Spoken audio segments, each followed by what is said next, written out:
नमस्कार दोस्तों, मैं ऋषि कुमार झा आप लोगों के बीच YouTube पर पिछले कई दिनों से मैं कह रहा था कि क्लास शुरू करने जा रहा हूँ। आज इसकी शुरुआत मैंने कर दिया है। आज सबसे पहली क्लास है भारतीय संविधान से जुड़ा हुआ, जहाँ से टोटल क्वेश्चन का 10% क्वेश्चन आता है। अगर 50 क्वेश्चन जीएस पार्ट से आए तो इस पार्ट से कम 10 क्वेश्चन होंगे। और सबसे आसान और सरल संविधान सभा, मैं इसको दो भागों में बांटने जा रहा हूँ। आज पहला भाग जो कि भारतीय संविधान सभा से है कि किस प्रकार भारत का संविधान बना है। संविधान सभा जिसकी शुरुआत सबसे पहले ब्रिटिश पार्लियामेंट के द्वारा जब कैबिनेट मिशन को भारत भेजा गया, यहाँ से शुरू होता है। कैबिनेट मिशन में 3 व्यक्ति थे, एक क्रिप्स, सेकंड लॉरेंस और थर्ड अलेक्जेंडर। इन तीनों को ये काम सौंपा गया कि आप भारत जाएं और भारत में वहाँ के जो नुमाइंदा हैं उनको भरोसे मिले और उन्हीं के द्वारा भारत का संविधान बनाएं। और कैबिनेट मिशन के मेंबर ने भारत में आने के बाद भारत के सभी क्षेत्रों से जो नुमाइंदा थे, जो वहाँ के मसीहा थे, उनको सेलेक्ट किया, जिसे संविधान सभा का नाम दिया गया। संविधान सभा में 389 मेंबर चुने गए। संविधान सभा में कुल सदस्यों की संख्या 389 थी, जिसमें 293 मेंबर 293 मेंबर ब्रिटिश प्रांत से चुन के आए। ब्रिटिश प्रांत से 293 मेंबर चुन के आए और स्वतंत्र प्रांत, या ये कहा जाए कि भारत के वो क्षेत्र जो स्वतंत्र थे, वहां से 92 मेंबर चुन के आए और चीफ कमिश्नर इस क्षेत्र से 4 मेंबर चुन के आए। इस प्रकार संविधान सभा में सदस्यों की कुल संख्या 389 थी। कितनी मेंबर थी? 389 मेंबर, 389 मेंबर जो कि चुने गए। इस प्रकार संविधान सभा की पहली बैठक 9 दिसंबर 1946 को दिल्ली के लाइब्रेरी ऑफ चैम्बर्स में शुरू हुआ। जितने भी सदस्य थे उन लोगों में सबसे बुजुर्ग डॉक्टर सच्चिदानंद सिन्हा, जो कि पटना विश्वविद्यालय के पॉलिटिकल साइंस के प्रोफेसर थे।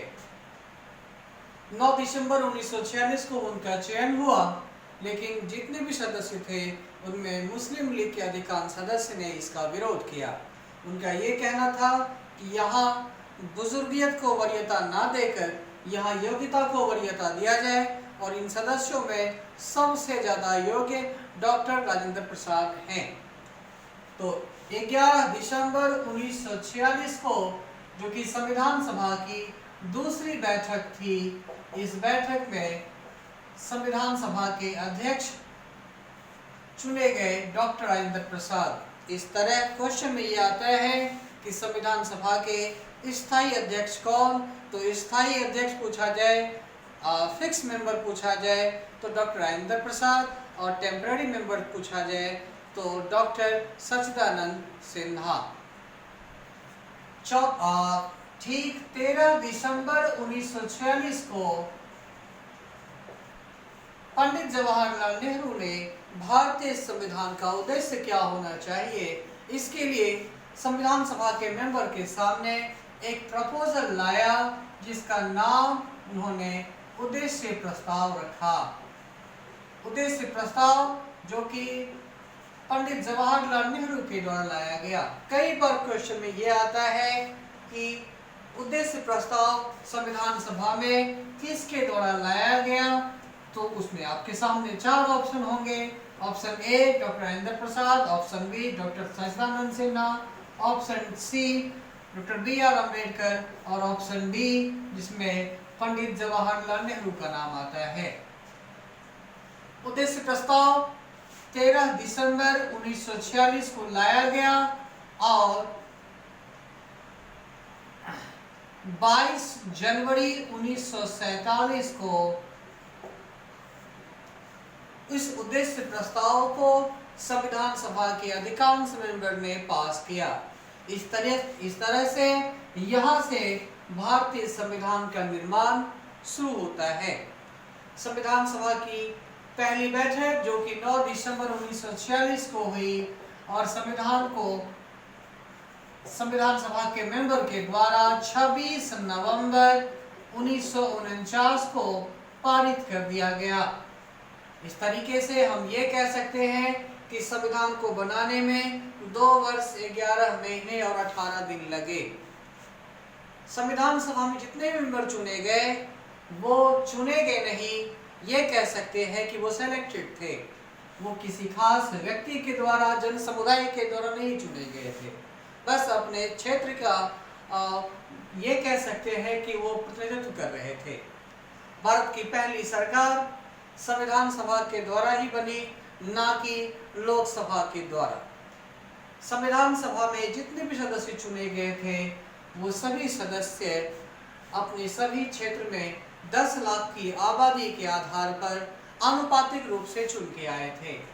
कई बार पेपर में आता है कि डॉक्टर B.R. अम्बेडकर संविधान सभा में किस क्षेत्र से चुन के आए थे, और आपके सामने उनकी मातृभूमि का भी एक ऑप्शन देंगे, एक महाराष्ट्र, एक गुजरात, एक बंगाल और एक उत्तर प्रदेश। तो आपका आंसर होना चाहिए पश्चिम बंगाल।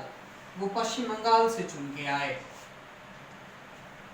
कई बार पेपर में आता है कि संविधान सभा में जो 389 मेंबर थे, इस मेंबर में पाकिस्तान क्षेत्र से कितने मेंबर थे। इन 389 मेंबर में जैसे कि आपको पता है कि संविधान सभा की पहली बैठक यहाँ हुई थी, दिल्ली में हुई थी, 9 दिसंबर 1946 को हुई थी, और पाकिस्तान को स्वतंत्रता नहीं मिली थी। तो संविधान सभा की पहली बैठक में स्वाभाविक तौर पे पाकिस्तान से जुड़े हुए जो मेंबर होंगे वो जरूर शामिल होंगे। तो पाकिस्तान के आज़ाद होने के बाद इसमें मेंबर की संख्या रह गई थी 299। तो संविधान सभा में कुल सदस्यों की संख्या 389, पाकिस्तान के स्वतंत्र होने के बाद सदस्यों की संख्या 299। मुस्लिम लीग की संख्या इतनी नहीं थी, मुस्लिम लीग की संख्या इनसे कम थी, लेकिन कुछ क्षेत्र जो बंगाल साइड के थे, जैसे ईस्ट बंगाल जिसे आज हम पूर्वी पाकिस्तान यानी कि बांग्लादेश के नाम से जानते हैं, वहाँ से भी कई मेंबर चुन के आए जो पाकिस्तान में चले गए। संविधान सभा की जो पहली बैठक थी वो 9 दिसंबर 1946 को हुई और 13 दिसंबर 1946 को संविधान सभा का काम शुरू होता है। संविधान सभा में जितने भी मेंबर थे उन लोगों के द्वारा संविधान को बनाने के लिए 13 महत्वपूर्ण कमेटी बनाई गई। इस कमेटी को हम अपने शब्दों में कहें तो वो एक कोर कमेटी थी। इस कोर कमेटी के द्वारा भारत के पूर्ण संविधान का निर्माण किया गया। 13 समिति में से अगर प्रतियोगिता परीक्षा के लिहाज से देखा जाए तो 6 से 7 कमेटी पूछे जाते हैं पेपर में। सबसे पहला जो कमेटी है और सबसे महत्वपूर्ण कमेटी है वो है प्रारूप समिति। प्रारूप समिति जिसे इंग्लिश में ड्राफ्टिंग कमेटी कहा जाता है। ड्राफ्टिंग कमेटी यानी कि संविधान का पूरा प्रारूप जिस व्यक्ति ने तैयार किया, जिस कमेटी ने तैयार किया। अगर एक व्यक्ति की बात हो तो इस कमेटी के जो चेयरमैन थे, जो चेयरपर्सन थे, उनका नाम आता है डॉक्टर B.R. अम्बेडकर। इसमें कई सदस्य उनके सहयोग के लिए थे, जिसमें K.M. मुंशी, डॉक्टर राजेंद्र प्रसाद, पंडित जवाहरलाल नेहरू, कृष्ण स्वामी अय्यर, स्वामी B.N. राव, इस प्रकार से कई लोग ऐसे थे जो उनके सहयोग के लिए थे। यहाँ से एक क्वेश्चन बनता है कि प्रारूप समिति के अध्यक्ष कौन थे। दूसरा कमेटी ये जो कि कैबिनेट मिशन के द्वारा बनाए गए संविधान सभा में जो सदस्य आए हैं उनकी आगवानी कौन करेगा, उनका नेतृत्व कौन करेगा। तो जिसका नाम रखा गया सभा समिति। इस सभा समिति के चेयरमैन चुने गए थे डॉक्टर राजेंद्र प्रसाद। इसी का दूसरा नाम है संचालन समिति। कई बार क्वेश्चन सेटर थोड़े से अलग अंदाज में क्वेश्चन पूछते हैं, ये नहीं देकर ये दे देते हैं और स्टूडेंट कंफ्यूज होता है कि हमने तो पढ़ा था सभा समिति, यहाँ पूछा गया संचालन समिति। भाई जो सभा समिति का हेड होगा वही संचालन करेगा। इसके चेयरमैन चुने गए थे डॉक्टर राजेंद्र प्रसाद। जैसा कि मैंने बताया कि कुल समिति 13, लेकिन महत्वपूर्ण समिति 6 से 7 जो पेपर के लिहाज से महत्वपूर्ण है। तीसरी कमेटी, चूंकि आप सबको पता है कि भारत एक सेक्युलर देश, धर्मनिरपेक्ष देश, जहां कई धर्मों के लोग रहते हैं, खास करके हिंदू और मुस्लिम जो अपने वर्चस्व की लड़ाई लड़ रहे थे। तो भारत संविधान सभा के द्वारा जो तीसरी कमेटी बनाई गई थी वो था झंडा समिति। देखने में ऐसा लगता है कि इस समिति के खास काम नहीं होंगे, लेकिन ये समिति सबसे महत्वपूर्ण समिति थी। इनके सामने एक बहुत बड़ी चुनौती ये थी कि हम अपने झंडे का रंग क्या दें, किस रंग में पिरोएं इसे। झंडा समिति ने जो प्रतिरूप दिया झंडे का वो तो हम बाद में चर्चा करेंगे। इस समिति के हेड थे J.B. कृपलानी, जिनकी पत्नी उत्तर प्रदेश राज्य की पहली महिला मुख्यमंत्री भी बनी थी, जिनका नाम सुचेता कृपलानी थी। चौथा जो महत्वपूर्ण कमेटी है वो है राज्य संचालन समिति। जैसा कि आपको पता है कि भारत जहां 500 राजा रजवाड़ों का क्षेत्र था और इन सब को मिलाया गया, इसको कंट्रोल करने के लिए जो व्यक्ति सबसे आगे आए उनका नाम डॉक्टर सरदार वल्लभ भाई पटेल, जिन्हें भारत का बिस्मार्क भी कहा जाता है। बिस्मार्क इसलिए क्योंकि बिस्मार्क ने भी जर्मनी का एकीकरण किया और यही संदेश अगर भारत में किसी ने दिया, यही कर्तव्य अगर भारत में किसी ने पूरा किया, तो उनका नाम सरदार वल्लभ भाई पटेल। तो जो चौथी कमेटी थी जिनके चेयरपर्सन थे वल्लभ भाई पटेल। पांचवी महत्वपूर्ण कमेटी थी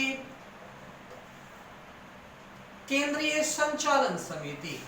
ध्यान रखना, ये राज्य संचालन समिति की जगह पर कई बार क्वेश्चन सेटर राज्य नहीं देकर प्रांतीय संचालन समिति देते हैं ऑप्शन में। जैसे यहाँ सभा की जगह पर संचालन समिति, वैसे ही यहाँ राज्य संचालन समिति के स्थान पे प्रांतीय संचालन समिति। पांचवी जो महत्वपूर्ण कमेटी है वो है केंद्रीय संचालन समिति। ये केंद्रीय संचालन समिति यानी कि इसका भी दूसरा नाम था संघ संचालन समिति और इसके चेयरपर्सन थे पंडित जवाहरलाल नेहरू। और छठा जो महत्वपूर्ण कमेटी है वो है कि भारत की आज़ादी के बाद जो अल्पसंख्यक वर्ग रह गए उनके हितों की रक्षा कैसे हो, जिनकी संख्या बहुत न्यूनतम है, इनके लिए कमेटी बनाई गई अल्पसंख्यक कल्याण समिति। ये जो अल्पसंख्यक कल्याण समिति आप देख रहे हैं ये वो कल्याण समिति थी जैसे कि भारत में हिंदू वर्ग को छोड़ के मुस्लिम, सिख, जैन, ईसाई, इन सबों की रक्षा कैसे, उन सबों के हितों की रक्षा कैसे हो, इनके लिए एक कमेटी बनाई गई और इसका भी चेयरपर्सन बनाया गया सरदार वल्लभ भाई पटेल को। इन सभी कमेटी के हेल्प के लिए, सहयोग के लिए एक कमेटी बनाई गई थी जिस कमेटी का नाम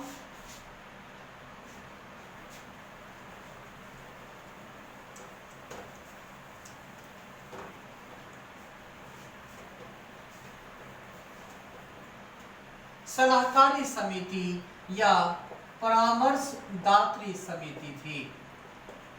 इस समिति का पूरा दारोमदार या ये कह सकते हैं कि पूरा उत्तरदायित्व दिया गया महाराष्ट्र के एक महान समाज सेवी, महान दर्शन शास्त्री, महान राजनीतिज्ञ जिनका नाम B.N. राव। ध्यान रखना, कई बार एक दो बार कई पीसीएस एग्जाम में देखा ये गया है कि पूछा गया है कि परामर्शदात्री समिति के चेयरपर्सन कौन थे, उसमें एक ऑप्शन बी एन राव का भी नाम दे देता है। ध्यान रखना, वो बी एन राव नहीं, एक ऑप्शन बी एन राव का भी है, एक बी एन राव। अंतर ये है कि जो बी एन राव है वो ऑप्शन गलत होगा। जो बी एन राव है ये महाराष्ट्र से आते हैं। ध्यान रखना, वो राव एक अलग समुदाय से आते हैं, ओबीसी समुदाय से, और ये बी एन राव महाराष्ट्र के चित्पावन ब्राह्मण थे। तो ये कह सकते हैं कि महत्वपूर्ण समिति की श्रृंखला में ये जो 6 से 7 समिति है वो ज्यादा महत्वपूर्ण है। संविधान सभा की आज की कड़ी में इतना ही। अगली कड़ी में फिर मुलाकात होगी बहुत जल्दी। हमारे चैनल को सब्सक्राइब करें जिससे कि नोटिफिकेशन आपको मिलता रहे। जय हिंद, जय भारत।